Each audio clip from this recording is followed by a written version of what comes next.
Welcome back to the Contacts Coaching Podcast. We are joined today by Stephen Terry, assistant basketball coach, Hartnell College.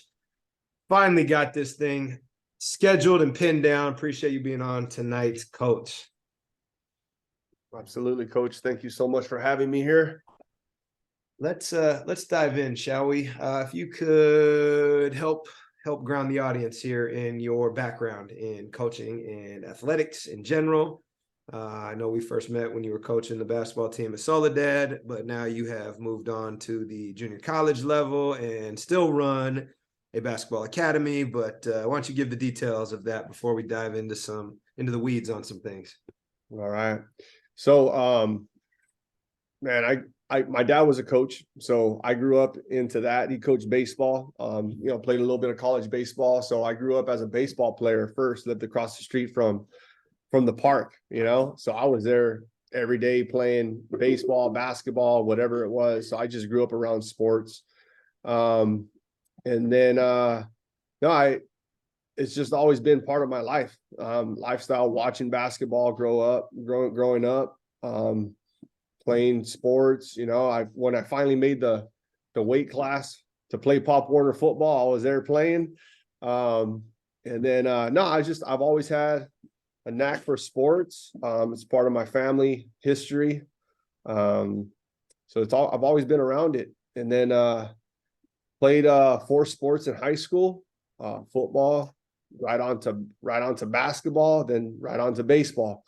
And then one year I decided to do some track. Everyone takes a sport aside to get faster for football, even though what the sport that you're doing at that time is probably just as good, right?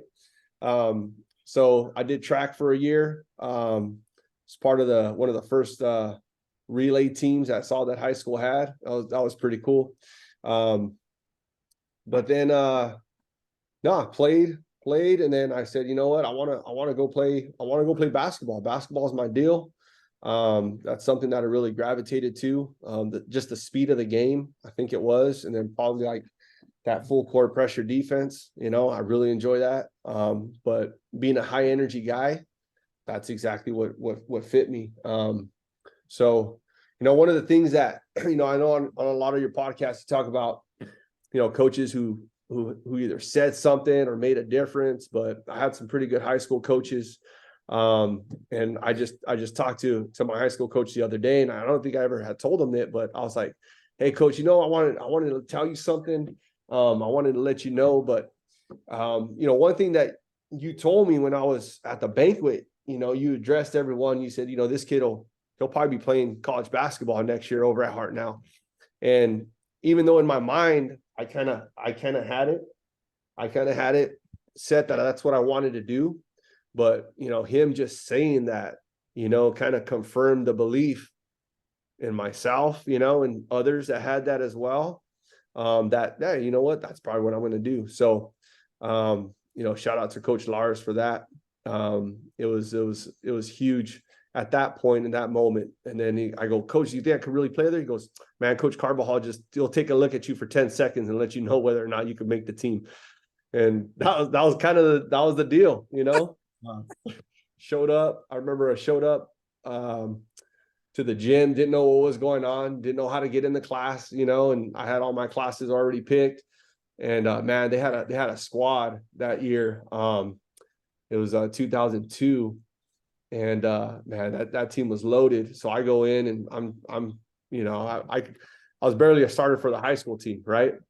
And but I love the game, and I knew how to work hard. And so I show up, and I go, I'm probably gonna have to wait a year, And so I could basically kind of redshirted. And then the next year I finally went out, but that's what it was. And Coach Carb was something else, man. It was, he knew I wasn't going to be able to play much, but if I could get up in guys and guard them, I had a spot on the team. And if I could hustle my tail off and do everything, was coachable, man, that goes a long ways, and I think that's one thing that a lot of kids today, they don't understand. You got to work hard. And if you have a strong work ethic and you have the mental fortitude to get through all the adversity and the challenges, you're gonna find a spot on the roster somewhere, you know. No doubt. Let's bring it back. So after being at Hartnell, what led to your first coaching opportunity, or what happened after Hartnell? So at Hartnell, I was like, my year was up, my 2 years were up. And then all the good guys, they're like, you know what? I'm gonna go play somewhere. And I was like, well, what do you guys mean? You know, and I was all new to the whole deal. I didn't have anyone guiding me on it, you know. And so I'm like, well, where are you guys going? And so there was a couple of different schools that I had applied to. And then, you know, CSUMB was always there. You know, Chico up there, Dominguez Hills. And then I applied at Cal State Fullerton. And I was talking to Coach Carb, and he was like, well, my buddy's over there, you know, Coach Bob Burton, you know, he was over at West Valley, and, you know, I'll give him a call. So I don't know if you ever give him a call. I don't know, but I ended up reaching out to him, and I said, you know what? I took a look at Cal State Fullerton, beautiful area down in Anaheim. So I went down there and I said, I'm just going to make it work whether I play or not. And that was a Division I school. And I was like, I probably could have went and played like at a D2 school somewhere. And, but I was like, D1 or nothing, right? You have the dream of going D1. It's all D1 or nothing. And so I ended up going to Cal State Fullerton, and I was persistent as I could possibly be. I was going knocking on the office doors every day, you know, saying hi to the coaches. I was in the gym every evening, getting shots up, playing open gym. You know, they had a shoot away up on the top the top deck of the gym, you know, on the second gym. I was up there, took my own extension cord, plugged it in, getting shots up. So, you know, any one of those coaches would ever pop in the gym, you know, they would see me there. So anyways, became a manager there after my first year. And then worked with the men's program there. And then now it's like part of a Division I basketball team, right? In the Big West. And so everything was new to me there in regards to, you know, the different types of scouting and film breakdown. And, you know, that was stuff that we did at Hartnell, but it wasn't that in depth, right? So now I'm doing all that stuff for the Division I school, and, you know, being a practice player. And, you know, so, and I told coach, you know, I would love to play. I want to play, you know, so if anything ever came across, I'm here. And I go, can I be involved in everything that the players do? You know, I'm doing stuff that the coaches kind of do, you know, helping out with checking out the recruits that are coming in, the videos, and, you know, getting the gym prepared, sweeping, mopping, doing all those little things. But can I work out with the guys? Can I run with the guys? Can I do anything I can with the guys? And goes, yeah, go for it. So I did, you know, so in my mind, I'm a player, right? Yep. I'm a player. I'm a Division I guy. And so I'm like, I'm gonna eat it all up. And then the following year, he's like, go see if you have eligibility, you know, go to Titan House, Yeah. see if you got eligibility left. Cause I was kind of a little late on my clock. So I go down there. It's like the happiest day of my life, right? I did it. I go down. I don't have enough time. My time has run out. So either way, it was all good. But I told him I want to coach. Yeah. And then so I was talking to all the assistant coaches there. And they're like, you know, you got to get into some camps. You got to start working camps. So then I said, okay, so what does that look like? And Coach Carb would take us to a couple local high schools and run basketball clinics for them, real small Saturday things like that. And then I ended up doing camps at like UC Irvine, you know, San Jose, you know, Fullerton. We had our big camp. Did camps with like Larry Drew, and then I got in with Derek Fisher and Loyola, and so I was like on the circuit, right? The coaching circuit, you know, A camp circuit is big for people trying to break into the college game. That's it, man. But then, you know, making a huge network there. But that's something I always wanted to do. I knew I wasn't going to go pro and play, but coaches that I've had at every sport, at every level, had always had a huge impact in my life. You know, just the discipline part of it, the commitment, the camaraderie of it all. You know, Yep.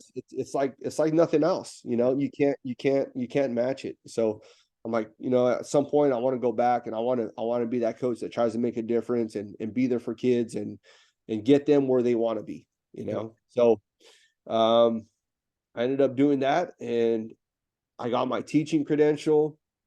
And at that point, I was trying to stay down south, and there was no teaching jobs. So then I made a visit to Saudette High, and the principal at the time, Joe Dominguez, great guy. He says, we're probably going to be looking for another PE teacher and a basketball coach next year. And he was like, dude, he's like, you're alumni.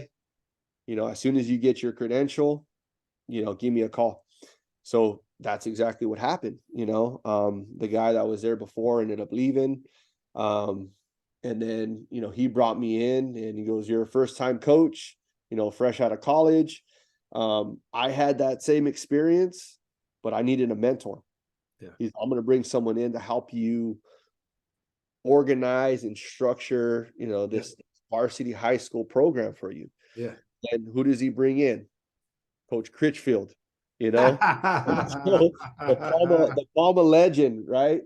And I was like, okay, you know, this is cool, you know, and he was classic old school coach, you know, and it was great learning from him, and he was just that. He was a mentor. Yeah.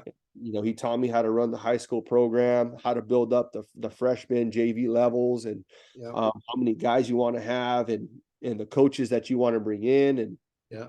so, you know, I took all that stuff, wrote it all down, and then the following year he was like, I'm done. I'm not going to coach down here anymore. Yeah. It's all you, man. You can have it. So he supported me. And so he was a huge mentor too in that part. And then you went, how long were you there before you jumped to Hartnell? And then I want to dig into some side questions. So I coached at Saudette for 5 years. The first year assistant coach with the head, with the men's team, or the high school varsity team. And then the next 4 years I was the head coach, and then also running the freshman program at the same time. Yeah. Right. And then, so 5 years after being in Soledad, so that was in 2014 is when I made the transfer to Hartnell. Okay. All right. We'll come back to that in a second. All right. Before I forget, you know, I'm a squirrel and my brain's all over the place, but I want to talk about this while we have you. You got to work for Coach Carbajal and Coach Burton, who are California junior college coaching legends. And I'm curious what you took away from those guys that you still do today, that you did in your high school, that you still bring with you to the table at Hartnell. And I also want to know what you would never do that they did, based on the time and age where we currently are. Is this going to be on or off the record, man? This can be on the record. So show some love, and then also show, you know, the politically correct way of saying we're not going to ever do that. No. So, you know, things to definitely that I definitely took away with Coach Carb as a player, is tough as nails, man. Tough as nails. And that was probably one of the biggest transformations from going from high school to college is the speed of the game, and the details involved with the game, right? That right there. And one of the biggest things, and I had a chance to talk to Coach Carb when I was started to coach high school. I happened to walk in the Hartnell gym and watch a game, and he just happened to be there, you know, and it was one of the last games that he attended. But he goes, man, coach, he goes, if you're coaching, don't let them get away with anything. You know, he goes, you need to hold them accountable. That is the key. He goes, no matter how hard you are on them, you make sure that they're doing the right thing every time, every second, every chance that you see it happen and it crosses your path, you better make the correction. And so that was one thing that I always took. You got to do things right. But that was huge. The repetitions of it all. Mm-hmm. It was repetition, and he was a big footwork guy. So that was one thing that we started off with practice every single day. Mic and drill, post series, high post series, wing series. First 15 minutes of practice was all footwork. Face ups and old school Sigma, reverse pivots. And so those were things that I definitely took away. And then not only just that, but the defensive tenacity that you have to have when guarding the ball, right? Working on traces and release, being active with your hands was huge. And so he would drill us every day in practice on those things. And it was like being a perfectionist on everything that you do, like your passes. They got to be on the money. What we call them, you got to throw strikes. And so, with Coach Carb, and the other thing was being on time. If you're not 15 minutes early, you're late. I got stories with Coach Carb, man. I showed up on time, but it was 15 minutes. And he goes, I looked at the watch. He goes, 15 minutes, you're late. I said, Coach, yeah, but you're late. You're 15 minutes. You got to be here before 15 minutes. He goes, go run 5 miles. And this was at a 5 a.m. practice, right? And I'm driving up from Soledad. It's 5 a.m. practice. Showed up 15 minutes late. Go hit the track. I said, yes, Coach. And I wasn't one to argue with them because I'm just happy to be on the team, right? Right. And so no, I run out, go to the track, Hartnell track. I run my 5 miles. He sends the assistant coach. He sends him out there just to make sure I'm running. And talking about the accountability part. So he just sends them, make sure I'm running. Coach goes back in. I show up with about 30 minutes left in practice. I ran my 5 miles throughout the practice, show back up. Coach, I'm here. He goes, oh, good. You made it, huh? 5 miles, huh? All right. That's pretty good time. He goes, well, you missed practice today. So you got another 5 miles. I'll see you this afternoon. Make sure you get done. Call me, text me, let me know. Or it wasn't text, but call me up. Let me know when you got it done. Oh man. So my heart was broken, right? But that's just it. That's that level of commitment, and that was one thing that he just instilled in us. That was one thing that I took away. And if you can survive a practice of his, like you're meant to play basketball, right? Like you're gonna be okay. You're gonna be all right. But What about Coach Burton? So Coach, when I first met Coach Burton, he is a phenomenal person. He's coached at a number of places, and he's a Hall of Fame coach, and but he's no BSing, right? There's no zero. And he'll tell you how it is whenever it is in front of whoever it is, right? And even with our star guys, I'd watch the practices and I'm like, man, I could be out there. I could be one of those guys. They're not hustling. They're not working hard. I could be that guy right there. But he has them, and he's ripping those guys. They're a star player. You had at that time, one of the best players I think in the state coming out of LA was Bobby Brown. Yep. And they got a whole bunch of them, but he was on him every day, making sure that he reaches his maximum potential, right?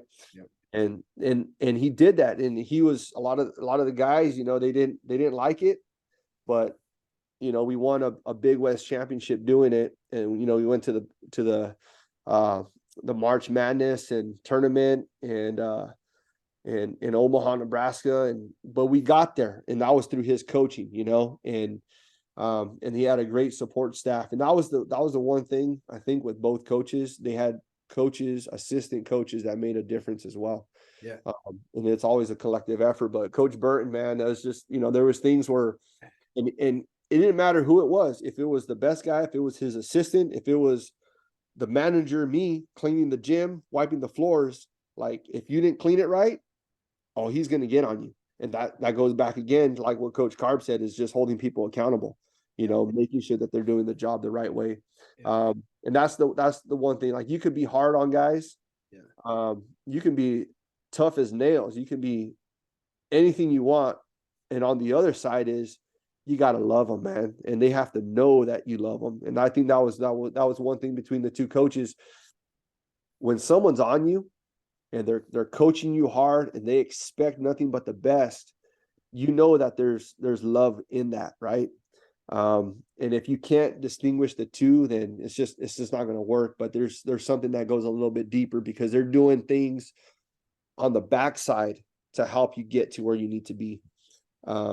So those things I definitely take with me. I think about them all the time. You know, when I'm running late to a meeting, Coach Carb's there, man. Like, you ain't on time, you know. And if I'm not doing my job right, or I slip up, you know, I could hear Coach Burton, you better get it done right. You know, don't have someone else do your job. Yeah. Let me follow up on that. So you have these great legendary mentors, and then Critchfield comes and helps you out. And in theory, you should be pretty well prepared to take over and slide across, 18 inches and run the show and not have any drop off. But I'm always curious with people, is like, what did you realize right away you still needed to figure out, even though like you had the keys to the test, right? Like, they gave it to you.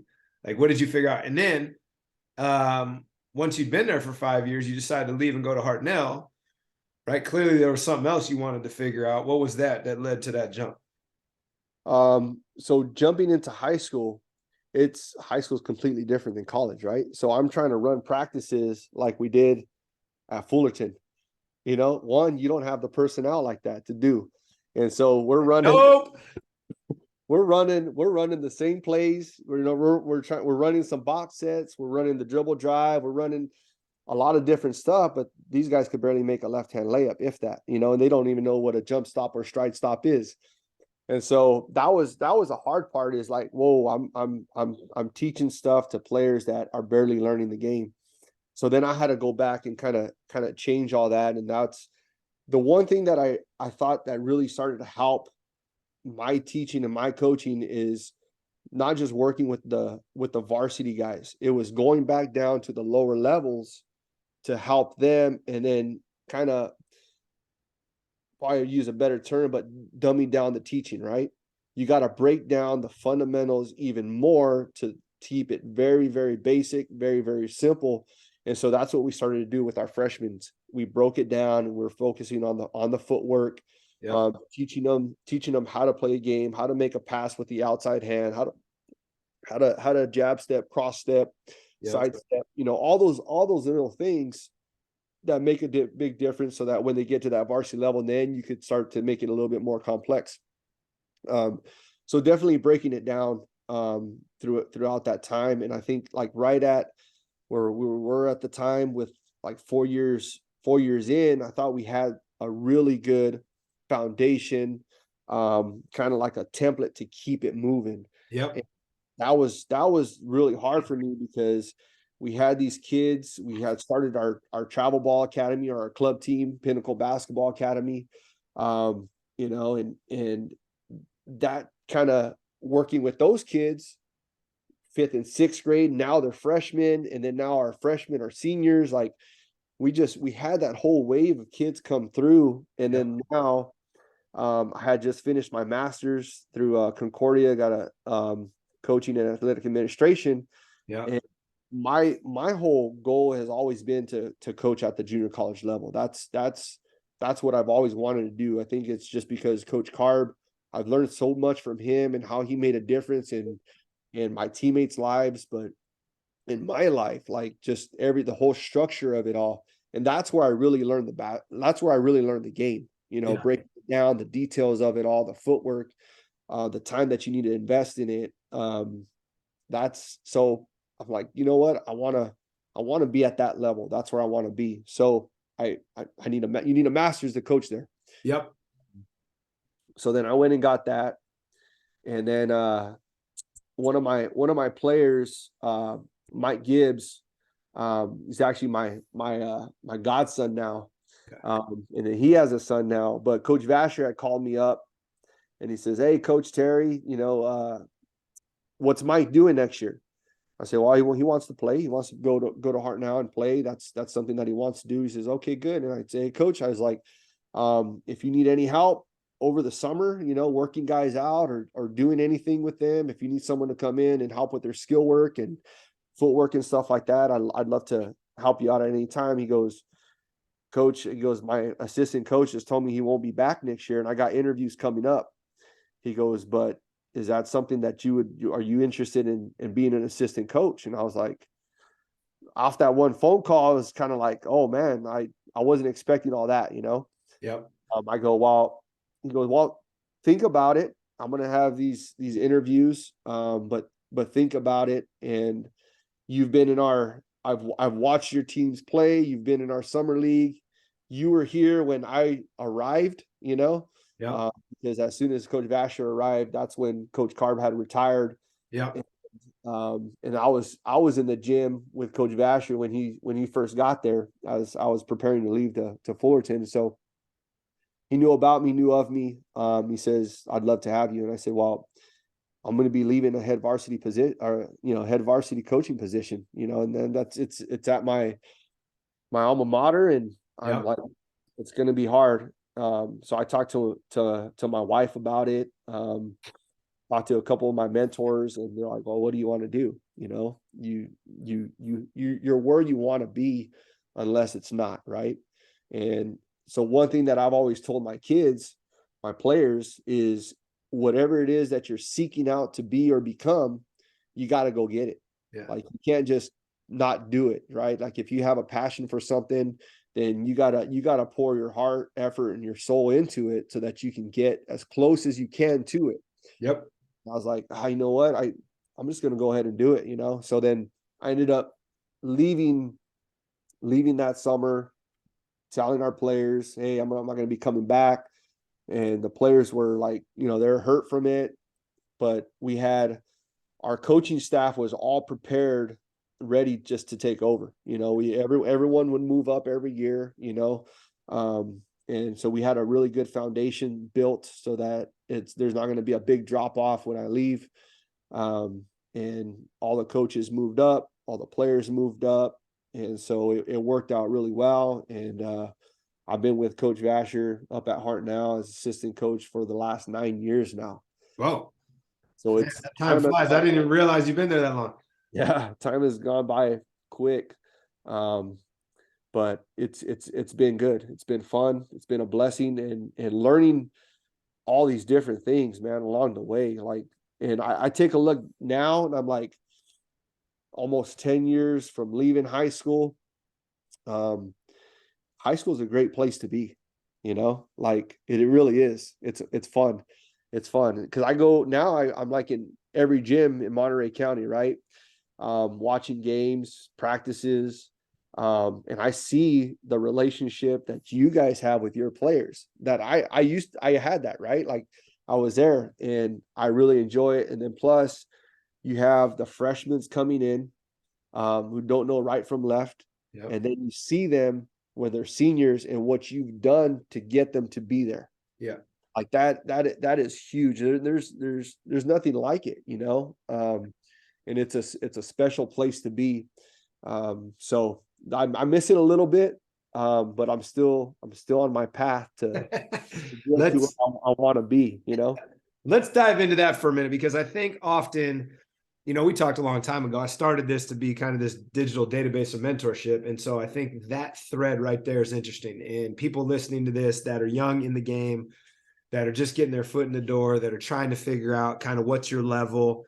I cut my teeth as a manager at the college level, same as you did. And, spent 2 years coaching college basketball and took a high school job. And I've been in secondary schools ever since. And there's been opportunities, and I'm like, nope, this is my level. And ultimately, to your point, what advice would you share with others in regards to what you just said? Man, I watched this, and there's some of these,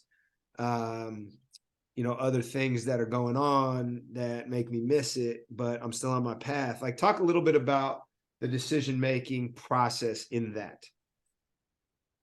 I think, like, especially for like young coaches, and I consider myself still a young coach, right? I'm still learning. But you got to be in the moment, right? You have to be in the present. a lot of the times we're kind of thinking about the past of where we've been and then where we're trying to go, but you got to be able to just live in the moment, and take it all in. I think a big part is journaling what you're doing every day, the things that you're doing well, the things that you need to improve on. But you got to be a sponge and learn from all coaches at all levels. It doesn't matter, like if you're a varsity coach. I enjoy watching all levels. Like it doesn't matter what it is. Like even if it's like AAU youth, right? What's that coach doing? I read the body language, the demeanor. I take all those things into consideration, make notes on all that stuff. But if you have to know what your purpose is. That is so huge. And then if you know your purpose, then you can know where you want to go and where you want to be. Like I wanted to be a high school basketball coach, and my long-term goal is being a junior college coach. And so along the journey is like taking little steps to get there and learn from as many coaches as I possibly can along the way. Yeah. Hey, press pause for a sec. So I think, being able to evolve is huge, right? And not big timing anybody. You're always trying to learn from someone, from something, from somewhere. There's always something to be learned. And I see a lot of coaches, in the gyms, and young coaches, and it's easy like to get on the officials and stuff like that, but it's the biggest thing is try to keep your composure through it all. But just have patience with your growth, finding out where, like you said, where it's comfortable, right? Where you feel comfortable, where you could probably have the largest impact on serving others, I think is a huge part of the recipe to being happy with what you're doing in life. Yeah, for sure. That's extremely important. No doubt. I appreciate that guidance. I think that's been the biggest thing as I've encountered people in my coaching tree or colleagues and friends, where it's like, what's the long game? How long do you have to chase that? Right. And ultimately, if you're trying to just serve others, right, then there's different levels to do that. And I also love what you said about going back and coaching the freshmen while you're coaching the varsity. It gives you beginner's mind. And like for the last 4 years, I've coached the 6th grade girls while I'm coaching the high school varsity boys for that exact same reason. One, to keep me sane, because the enthusiasm and joy you have coaching the little kids sometimes is lost while you're trying to do things with the older kids. But I would love to know, as you look at key things that you've learned sliding back into the assistant chair, if you were to become a head coach again, what are the 3 things that would be non-negotiables based on your journey that are like, look, you need to do these 3 things no matter what, and everything else is just noise. This is where your energy needs to go. I think 3 is just an arbitrary number. Right. Yeah. I know that. Well, you just want to make sure you're doing it right. You're in it for the right reasons. That's big. And if you're coaching, if I'm coaching, I'm able to get into another head coaching job at some point down the road. You got to be able to listen to those beneath you, above you, all around you, right? You can't just be closed-minded. You got to be able to hear everything what's going on around you. But you have to appreciate where you're at, what you're doing, be grateful for all of it. And then the other thing is you got to be hold people accountable. That is like the recipe for success, right? And before you can hold others accountable, you got to be able to hold yourself accountable to doing the right things. That I think that is so huge, in becoming happy with what you're doing. And when you hold others accountable, you're able to give them the guidance that they also need, right? And we all need it. I think taking care of your coaching staff, taking care of your players. Like you have to take care of them. You can't be too big time. You can't be, oh, it's all about me show. We're gonna do what I want, how I want. Like it has to not it. The coach drives the bus, right? But it's the players within the bus that keep the bus moving, right? Do they want to stay on the bus? That's the thing. Do your coaches want to stay there? Do they want to bring more people on with you? That's the big part. Do they want to be a part of something that you've built and has become really, really good? Because they know that their voice is important and it's being heard. I think that's like one thing, and it's I think in this time too, it's about having player driven teams, right? Like coaches behind the wheel, but the players have to police. They have to be a part of it, and they have to know that that's them. It's their team too. And I watch the teams across the state, and watching, like I'm a big body guy, like, right. I look and see what's taking place in the huddles. How are the coaches handling these things? How are the players, and the players that are in the huddles coaching the players that their teammates up? Those teams are pretty darn good, right? And the coach is there to manage it. But I'm going to interrupt. Let's talk about that. So last 9 years, as you shifted from being a high school head coach to a collegiate assistant, you're out watching more basketball probably than you did as a head coach. So I got two questions on that, because you just brought up an important point. And you don't have to name groups or whatever, but where have you seen that play out the most, and the impact that you've seen tangibly as you watch these programs where the athletes are leading and the coaches are facilitating? So talk through that however you want. And then I'll come back to the second question. Let's go there. So like just within our area, there's so many good coaches. I've been in their practices, been in their gyms, watched them play home and away, and and they do such a good job. But those programs, they allow their players to play, right? I know that was one of the biggest things, I think, with the last group that I coached. I saw that, and that's one thing that kind of gets me sometimes. I think I failed them, where I had those boys for 4 years. They knew my coaching, they knew what I expected from them, yet I'm still holding on to that leash, and you just got to let them play. And those programs that I've seen, they've learned that, right? Those are like veteran coaches, right? They've been in the game for a while, and they let their guys play. But when you have a group like that, where they're matured, they're not the freshmen anymore that you might think they are, still making those little mistakes, you got to let them go out and play. That's what we all want to do, right? Like playing up, growing sports, we just want to play. Like we want to get out there and we want to run and we want to have fun. And if I think if you constantly like kind of nitpick everything, and there's no fun in that. You got to let them fail before they can kind of succeed on their own. And then you guide them through it.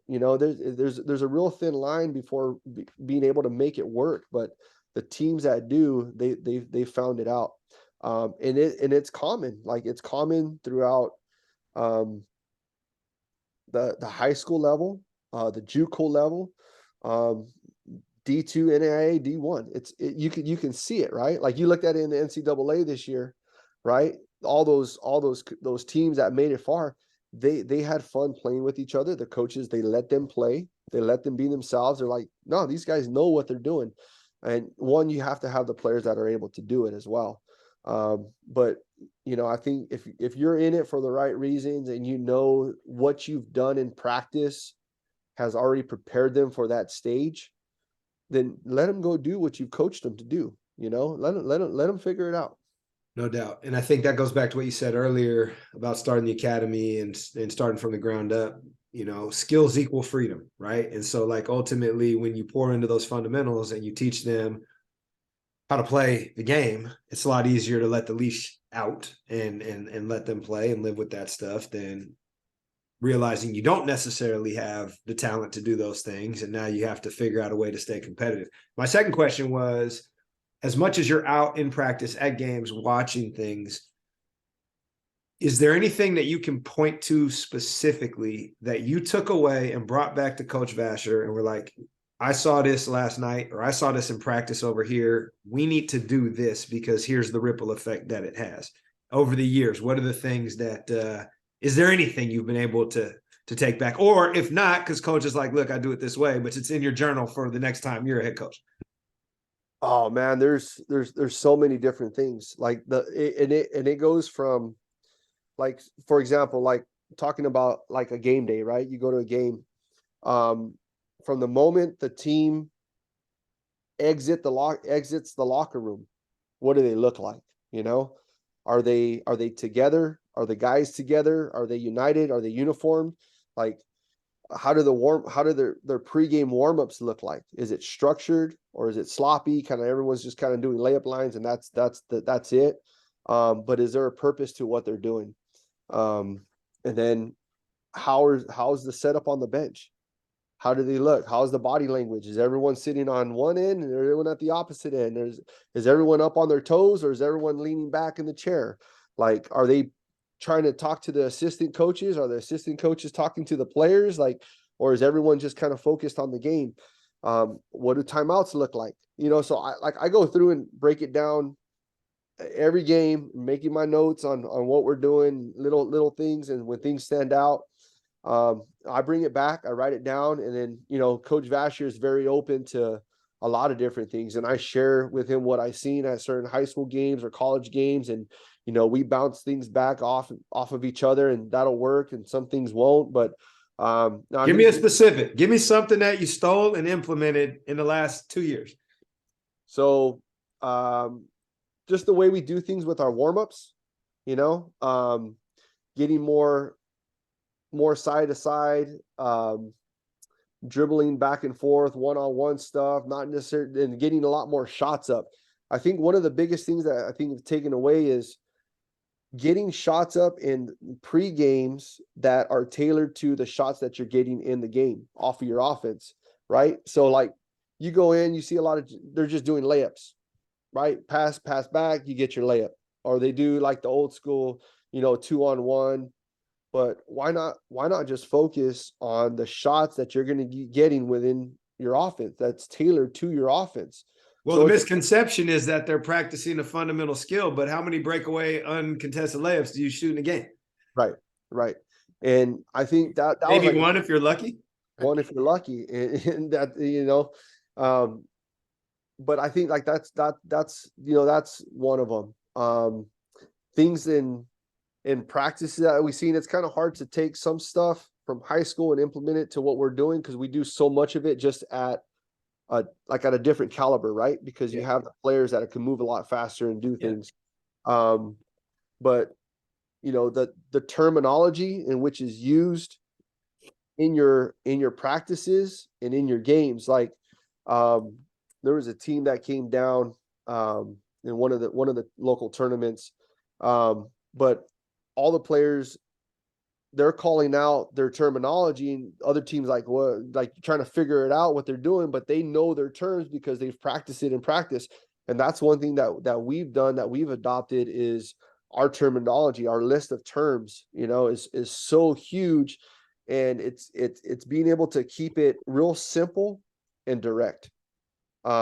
Simplicity wins, my friend. That's it. That's good. I like that. Let me pivot here.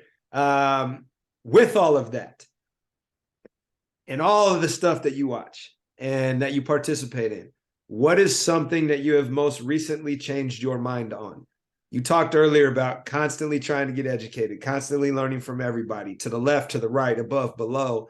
What is something that you used to be over here and now you're over here? And here's why. And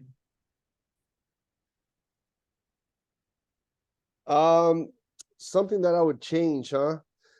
You know, no, something that you have recently changed your mind on, right? You used to believe this, and now you're here. And more importantly, here's why. Man, I've changed my mind on a lot of things that I've done. Like, it's just, there's so many. I think it just kind of goes back to you're just always evolving. Yep. You have to always evolve.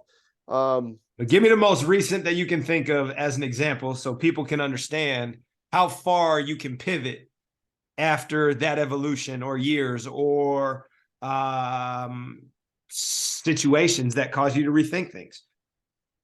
Like, perfect example while you're thinking. So, over the last couple of days, there's been some things that went on that really like rubbed me the wrong way. And I was pretty entrenched on like, you know what? Like, this is just another paper cut. I'm over it. And after doing some soul searching and going and leading to have some reconciliation conversations, it's like I understand the other point of view, and I realize, I need to be less reactive, and I need to actually process and sleep on some things, and then go figure out what the intention of the other person was, instead of just taking everything personally.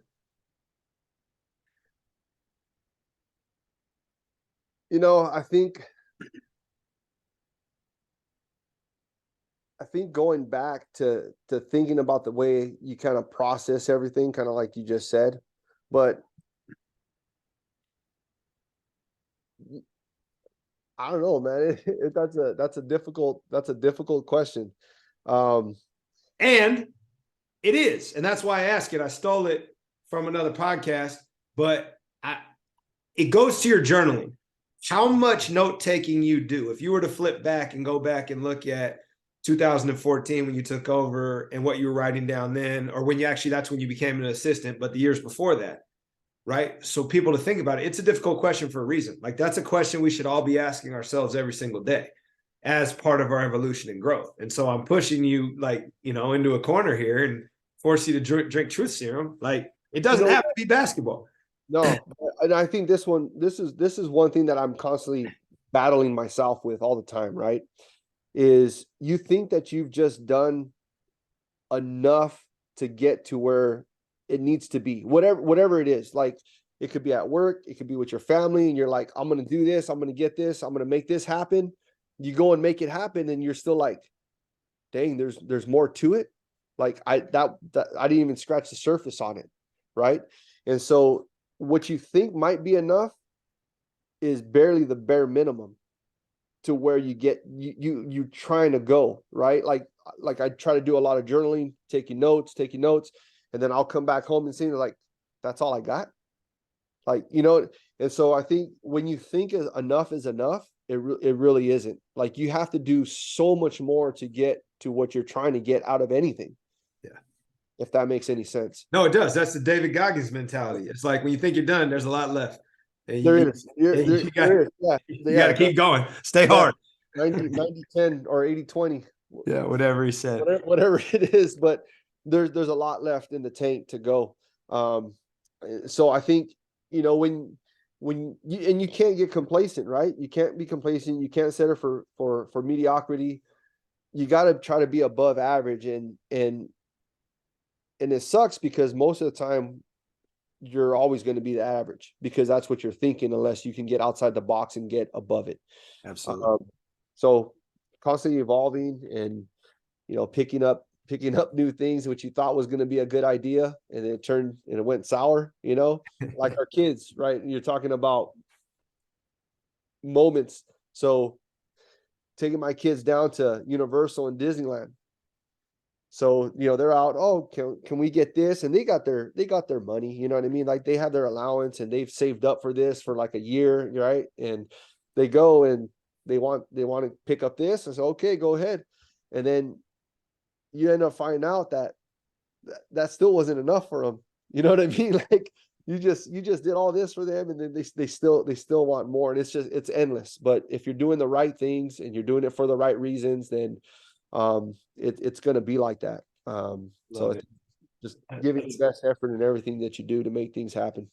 That's a great way to end. And people who are thinking about going to Disneyland and all the Universal theme parks and those things with your children, I highly recommend you wait until they're 5, or you're just throwing money away because they can't ride on anything. But anyway, that's a story for another day. Make them earn it, man. Make them earn it. What they got is what they got. Don't be giving them any more, man. All right, coach. We'll talk later. Coach, thank you very much. I appreciate you and love everything that you're doing, man. Keep making a difference and impacting others.